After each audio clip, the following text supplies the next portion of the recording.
Entre vigilantes, droga y búnkeres improvisados, un nombre empezó a sonar con más fuerza que el resto. Juan Cortés, hermano de La Paca, parte del núcleo duro, una de las piezas que durante años mantuvo en pie la maquinaria del poblado más temido de Mallorca. Hoy te voy a contar cómo cayó uno de los hombres que siempre se movió en las sombras y por qué su caída cambió el equilibrio de Sombanya para siempre. La España que no sale en los folletos. Cuando se habla de España desde fuera, la imagen suele ser clara. Playas, turismo, sol, fiestas. Pero esa postal convive con otra realidad mucho menos visible y mucho más incómoda. Una realidad marcada por redes de narcotráfico que llevan décadas asentadas en distintos puntos del país. Redes que no nacen de la nada en el Estrecho, en Galicia, en Cataluña, en la Comunidad Valenciana y también en Baleares. Estructuras criminales que no aparecen de un día para otro, sino que se forman lentamente, se heredan, se transmiten, se normalizan. En algunos casos, funcionan como auténticos negocios familiares que pasan de padres a hijos. El patrón. Se repite, casi todas estas organizaciones comparten el mismo patrón.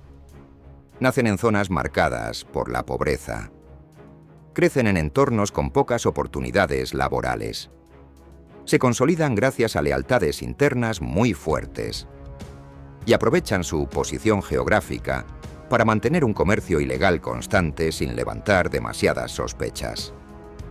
Baleares, el escenario perfecto. Dentro de ese mapa del narcotráfico en España, Baleares ocupa un lugar especial: Mallorca e Ibiza. Islas con un flujo constante de turistas, gente que entra y sale cada día, economía informal, fiestas interminables y controles difíciles de sostener en el tiempo. Mercado y puerta de salida. Para muchos clanes, las islas funcionan de dos maneras: como un mercado propio, donde se vende directamente, y como una plataforma logística, desde donde la droga vuelve a salir hacia la península o hacia otros países de Europa. Y es aquí donde aparece un nombre que en Palma todos conocen: Sombanya, un territorio aparte. Sombanya, un lugar difícil de explicar para quien nunca ha estado allí. No es un barrio normal, no es una urbanización, no es un asentamiento improvisado cualquiera. Es un poblado chabolista situado en las afueras de Palma, aislado física y socialmente del resto de la ciudad. Donde la ley no era la ley durante años, en Sombanya la ley real no fue la ley escrita. Fueron las normas impuestas por las familias que controlaban el territorio. Paro crónico, viviendas precarias, ausencia de alternativas reales y una separación total del resto de Palma. Ese fue el caldo de cultivo perfecto para que el narcotráfico echara raíces profundas. El clan que lo cambió todo dentro de ese territorio cerrado empezó a destacar un grupo por encima del resto. El clan de La Paca. Un nombre conocido por la policía, por la prensa y por los vecinos desde hace décadas. Si se habla de narcotráfico mallorquín tarde o temprano, ese nombre aparece. Francisca Cortés La Paca. Francisca Cortés, Picazo. La Paca no llegó al poder por casualidad. Nació y creció en la parte más dura de ese entorno. No tuvo estudios, no tuvo oportunidades laborales. Su aprendizaje fue la calle. Control sin romanticismo. Su forma de dirigir el clan no tenía nada de cine. No era sofisticación. No era glamour. Era control puro. La gente obedecía porque dependía de ella, porque la conocía desde hacía años, y porque romper las normas salía caro. Una red de parentesco narrador. La organización funcionaba como una red familiar. Cada miembro tenía un rol según su cercanía. Los puntos de venta estaban controlados por hijos, hermanos, primos, cuñados o parejas. Quien no era familia directa, era alguien del entorno sin otra salida real. droga a cualquier hora. Sombanya se convirtió en un auténtico supermercado de la droga. Heroína, cocaína, resina de cannabis, a cualquier hora del día. Los compradores entraban, hacían la transacción y se marchaban rápido. Los vecinos sabían perfectamente qué casas vendían. Era parte del paisaje. Un dinero que no cuadraba. Económicamente, el clan manejaba cifras que no se correspondían con ningún ingreso legal. Viviendas pagadas en efectivo. Coches de alta gama. Joyas. Animales de competición. Cuentas bancarias con movimientos sospechosos. En 2001, los investigadores hablaron de decenas de millones de euros ocultos. Una estructura que resistía. Ese dinero servía para blindarlo todo. Pagar abogados. Cerrar bocas. Mantener la red funcionando aunque cayera alguien detenido. La droga entraba, se fraccionaba, se vendía, se cobraba. Y volvía a circular. Juan Cortés no era el nombre que aparecía en las conversaciones casuales. No era el que se mencionaba en voz alta. No era el que necesitaba imponerse con gestos ni amenazas visibles. Su poder residía precisamente en lo contrario. En pasar desapercibido, en observar, en saber más de lo que decía. Dentro de Sombanya, cada persona tenía un rol claro, y Juan conocía todos esos roles. Sabía quién cumplía, quién se retrasaba, quién empezaba a consumir su propio producto, quién hablaba más de la cuenta. Ese conocimiento le daba una ventaja enorme. No era solo un coordinador, era un filtro. Nada importante se movía sin que él lo supiera. Ninguna decisión relevante se tomaba sin que antes pasara por su análisis. El dinero no se contaba solo. Las deudas no se cobraban solas. Los conflictos no se resolvían solos. Juan estaba en medio de todo eso. Mientras la imagen pública del clan se sostenía sobre nombres más conocidos, él garantizaba que el sistema interno no colapsara. Y en organizaciones así, eso es lo más difícil de mantener. Con el paso de los años, Sombanya dejó de ser únicamente un punto de venta. Se transformó en una estructura compleja. Una red cerrada, con normas propias, con vigilancia constante, con jerarquías claras. La entrada de desconocidos estaba controlada. Los vehículos extraños eran detectados al instante. Las rutas de escape estaban estudiadas al detalle. No era improvisación. Era experiencia acumulada durante años.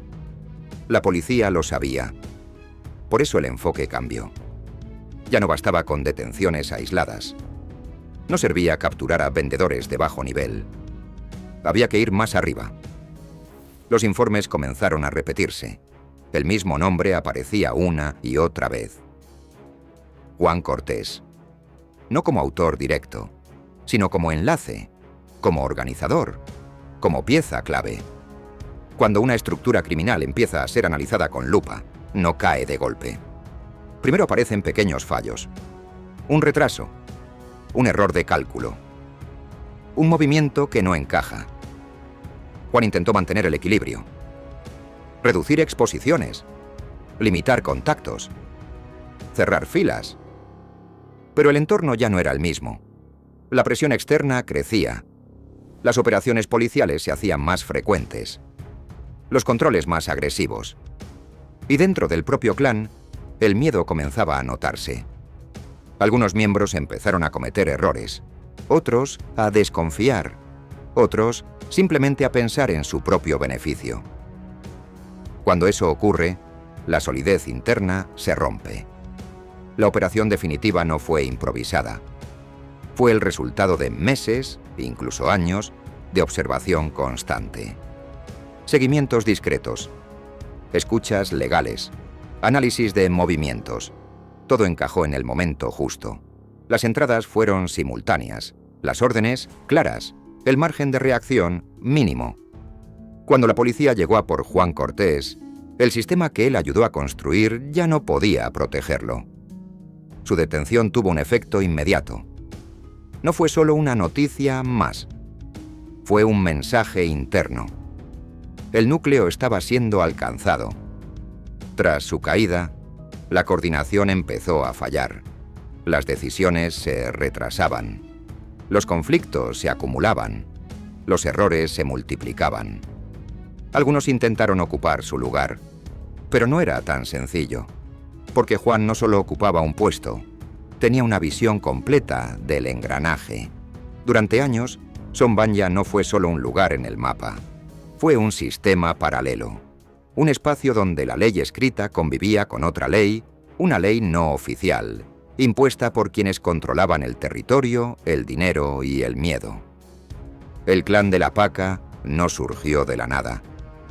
Juan Cortés tampoco. Ambos fueron el resultado directo de décadas de abandono, de pobreza estructural, de falta de oportunidades reales y de una normalización del delito como única salida posible. Mientras desde fuera Mallorca se vendía como postal turística, con playas, fiestas y lujo, en sus márgenes crecía una realidad mucho menos visible. Una realidad donde la droga no era una excepción, sino parte del paisaje cotidiano. Juan Cortés representa a esa figura que rara vez protagoniza titulares, pero que sostiene el peso real de las organizaciones criminales. No el líder carismático, no el rostro mediático, sino el operador silencioso. El que coordina, conecta, organiza y mantiene el equilibrio interno. Sin personas como él, las estructuras no funcionan. Y por eso, cuando caen, el golpe es mucho más profundo de lo que parece. La caída de Juan no fue inmediata ni espectacular. Fue lenta, progresiva, desgastante. Una acumulación de causas, detenciones, procesos judiciales y vigilancia constante que terminó por reducir su capacidad operativa hasta dejarlo fuera del centro de decisiones. Y con él, el clan empezó a perder cohesión. Porque cuando el engranaje interno falla, todo lo demás se resiente. Sombanya acabó siendo demolido físicamente. Pero su historia no desapareció con las excavadoras, quedó como símbolo de lo que ocurre cuando ciertos territorios se dejan fuera del sistema durante demasiado tiempo. Porque el narcotráfico no solo se combate con detenciones, se combate con presencia, con alternativas reales, con políticas que lleguen antes de que el vacío sea ocupado por clanes. La historia de Juan Cortés no es solo la historia de un delincuente, es la historia de cómo una persona puede crecer, vivir y operar dentro de una estructura criminal sin conocer otra realidad posible. Eso no lo justifica, pero sí lo explica, y entenderlo es clave para que la historia no se repita. Hoy, el clan de la Paca está debilitado, no desaparecido, pero lejos de su época de mayor poder. La presión policial ha funcionado. La judicialización ha dejado huella. La impunidad ya no es la misma. Pero el problema de fondo sigue ahí. Mientras exista demanda, mientras existan barrios olvidados, mientras la exclusión siga siendo terreno fértil, otros Juan Cortés ocuparán ese espacio. Con otros nombres, en otros lugares, con las mismas dinámicas. Y por eso esta historia importa. Porque no habla solo de crimen.